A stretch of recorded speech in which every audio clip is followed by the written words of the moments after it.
Episode 43. Om, aku sekarang bingung. Ucap Haikal mengadu pada Haikal dengan mengusap wajahnya beberapa kali. Terlihat wajah lelah Haikal.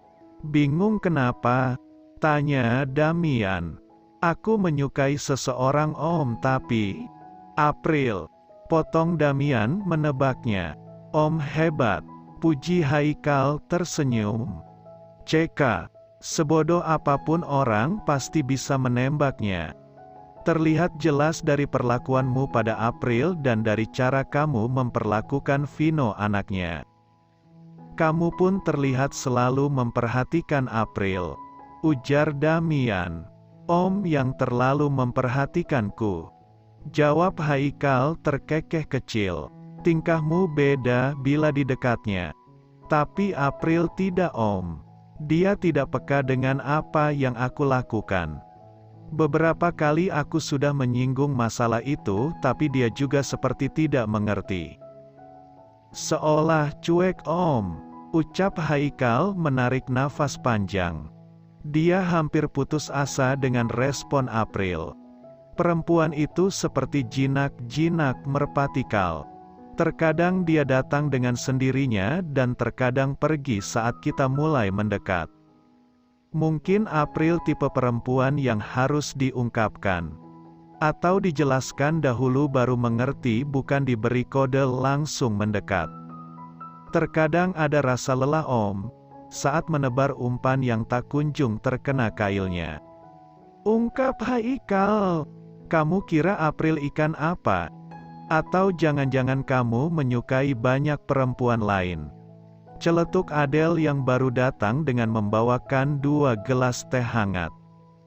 Adele masih ingat kesukaan Haikal jika malam hari lelaki duda ini. Tidak pernah meminum kopi, dia hanya butuh teh, berbeda dengan Damian yang memang bukan penikmat kopi. Hari-harinya hanya teh. Hanya perumpamaan tante. Lagi pula tidak ada yang lain. Hanya April. Kalian bisa lihat sendiri kan, aku hanya dekat dengan dia. Jawab Haikal langsung menyesap teh buatan Adele. Rasanya masih sama seperti saat Adele menjadi istrinya dulu. Tapi jangan ikan juga, masih banyak perumpamaan lain. Terkadang mendapatkan berlian asli berbeda dengan simulasi yang biasanya dijajalkan pemiliknya, bahkan diberikan secara gratis. Kalau berlian asli dibungkus dan dipajang tanpa bisa disentuh sembarang orang. Harus yang benar-benar punya uang bisa memilikinya. Ucap Adele membuat Haikal merasa sedikit tersindir karena setiap ucapan dari mulut Adele terdengar seolah menyindirnya. Lalu aku harus bagaimana? Tanya Haikal. Dalami dulu kehidupannya baru putuskan. Jangan mengambil keputusan gegabah, cukup kejadian lalu menjadi pelajaran dalam hidupmu. Potong Damian dan diangguki Adele setuju. Om, aku sudah mengetahui sedikit banyaknya kehidupan April. Dia janda sudah lama, dan dia sangat menyayangi ibunya. Jawab Haikal. Kamu siap terima kehidupannya? Tanya Damian lagi. Siap. Tanda seru, tanda seru. Jawab Haikal mantap. Tapi belum tentu dengan keluargamu. Mamamu. Kalau untuk papa aku yakin dia mendukung apapun keputusanmu. Perlahan kenalkan pada keluargamu dulu, baru memutuskan lebih lanjut lagi. Ujar Adele membuat Haikal terdiam. Benar, mamanya yang sedikit kritis. Perempuan itu ingin diperjuangkan, bukan didiamkan. Setidaknya katakan maksud kamu mendekatinya. Nanti malah keduluan orang lain. Lanjut Adele. Baiklah, sepertinya aku harus menjelaskan dulu pada mama. Agar beliau tidak terlalu terkejut jika tiba-tiba aku menikah. Ucap Haikal diangguki Adele dan Damian serentak. Kalau begitu aku pulang dulu om. Terima kasih, dengan nasihatnya akan aku jalankan. Haikal berdiri dan menyesap tehnya lalu pamit pulang. Dia juga sudah merindukan Satria, anak semata wayangnya. Semoga dia bisa meluluhkan April ya sayang, ucap Adele pada Damian. Kenapa kamu kekeh sekali ingin melihat mereka bersama? Tanya Damian. Aku bisa melihat kalau Haikal sudah berubah. Dan aku berharap Haikal bisa membawa April keluar dari penderitaannya saat ini. April perempuan yang tak ingin dikasihani. Aku ingin memberikan bantuan tapi dia menolak.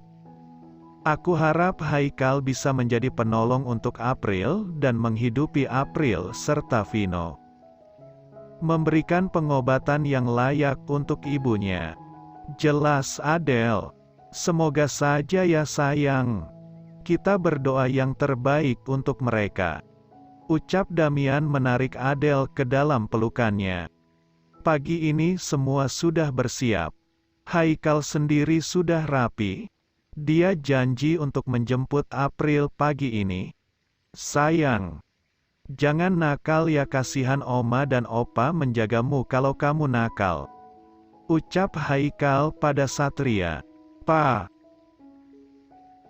kapan kita main ke rumah Vino lagi? Aku ingin bermain bersama Vino. Ucap Satria polos. Vino? Tanya Bu Fatma yang memang baru kali ini mendengar namanya. Iya Oma, aku punya teman baru namanya Vino. Dia baik Oma. Aku dan Papa pernah main ke rumahnya. Jelas Satria. Habiskan dulu sarapannya sayang, nanti malah keselak. Elak Haikal. Jar, bagaimana hubunganmu dengan Anita? Kapan kalian akan meresmikannya? Tanya Pak Heru. Dalam waktu dekat Pak. Mas biarkan aku yang menikah duluan ya, setelah itu baru Mas. Ujar Fajar. Ya, kamu saja duluan, masmu masih mau penjajakan dulu. Ucap Bu Fatma membuat Haikal terdiam. Dari mana mamanya tahu kalau dia sedang masa penjajakan padahal dia belum cerita apapun? Ma, sudahlah biar Haikal cari sendiri. Bantah Pak Heru. Pa, Mama ini ibunya, Mama mau yang terbaik untuk Haikal. Maksud Mama apa? Tanya Haikal bingung. Mama mau mengenalkanmu pada anak teman Mama. Dia lulusan S2 di Jogja. Anaknya cantik, baik hati. Kamu coba kenalan dulu ya dengan dia. Mama sudah terlanjur janji. Jawab Bu Fatma. Ma, tapi aku, Kal, Bebet, Bibit, Bobot itu penting. Nyatanya kamu menikah dengan Karin berantakan. Mama mau kamu punya istri yang berpendidikan, pintar, bisa menjaga dan melayani kamu serta menerima Satria. Nyatanya semua ucapan Mama ada pada Adele tapi tetap saja berantakan. Kekayaan tidak menjamin semuanya Ma. Biarkan aku memilih sendiri, tapi kekayaan yang mengangkat derajat kita Kal. Contohnya saat kamu hanya staf biasa. Karin pergi dengan lelaki lain kan? Jadi biarkan Mama yang mencarikannya. Ma, jangan bertengkar. Ada Satria. Apa kalian tidak memikirkan perasaannya? Marah Pak Heru. Sudahlah. Mama tidak mau tahu, kamu harus kenalan dulu dengan anak teman Mama. Setelah bertemu nanti malah kamu yang akan jatuh hati padanya. Ujar Bu Fatma yakin. Haikal menghela nafas panjang dengan kelakuan mamanya ini. Ingin membantah takut jadi anak durhaka, tidak membantah tapi hatinya sudah terpaut pada April. Jadi dia harus bagaimana? Pagi ini Haikal sedikit uring-uringan dibuat mamanya. Wajahnya terlihat lesu tak bersemangat membuat April yang duduk di sebelahnya bingung, tidak biasanya Haikal begini. Ada apa? Bapak sakit? Tanya April. Pak, Panggil April membuat Haikal meminggirkan mobilnya. Haikal menatap April tajam membuat April takut. Ditariknya nafas dalam. Dikumpulkannya keberanian untuk menyatakannya pada April. Seperti yang dikatakan Damian. April tipe perempuan yang harus dijelaskan bukan diberikan kode. Dia tidak peka. April mau menikah denganku. Ucap Haikal membuat April terdiam. Apa yang merasuki Haikal pagi ini tiba-tiba mengajaknya menikah, sebelumnya tidak ada pembicaraan tentang hubungan. Kenapa Haikal, pikir April? Bapak beneran sakit, Pak? Ayo saya bawa ke dokter. Ujar April gugup. April, kamu lihat saya. Kamu tatap wajah saya.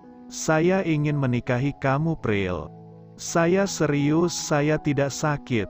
Bapak sedang prank saya. Nggak lucu, Pak. Elak April bertambah gugup. Apa kamu lihat saya sedang main-main? Apa kamu lihat saya sedang bercanda? Ayolah, April. Saya duda kamu janda. Tidak ada yang salah jika kita menikah. Tidak salah, tapi ini terlalu mendadak, Pak. Saya belum memikirkan ini, apalagi sampai ke jenjang pernikahan. Jawab April jujur. Haikal menghela nafas panjang dan menjalankan kembali mobilnya. Hening. Tak ada suara lagi hingga mereka sampai di parkiran kantor. April hendak keluar dari dalam mobil Haikal, tapi tangannya ditahan oleh Haikal. Saya beri waktu 2 hari untuk kamu berpikir, April. Saya serius ingin nikahi kamu. Pikirkan Vino, dia juga butuh sosok ayah. Dan saya bisa memberikan kasih sayang padanya. Ucap Haikal lalu melepaskan tangan April. Tak ada anggukan maupun gelengan dari April, dia keluar cepat dari mobil Haikal.